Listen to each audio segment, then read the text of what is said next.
আজকে আমি চলে এসেছি রানাঘাট, আমার দেশের বাড়ি। আর এখানে হচ্ছে আমার দিদির মেয়ের বিয়ে।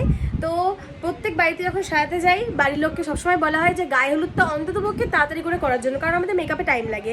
তো ওখানে গিয়ে আমরা জোর খাটাই যে তাড়াতাড়ি করো, এক্ষুনি সাজাতে বসতে হবে, এইসব জোর সেখানে গিয়ে খাটাই। কিন্তু নিজের বাড়ির বেলাও আমাদের কথা কেউ শোনে না। এবার দেখো কি হচ্ছে, আমার টাইম ছিল 12:30টায় বসাবো ওকে, তো এখন বাজে ঘড়িতে 2:30। এই যে একদম পুরো ডট 2:30 বাজে, আর এখনো গায়ে হলুদ চলছে। দেখাচ্ছি আমি,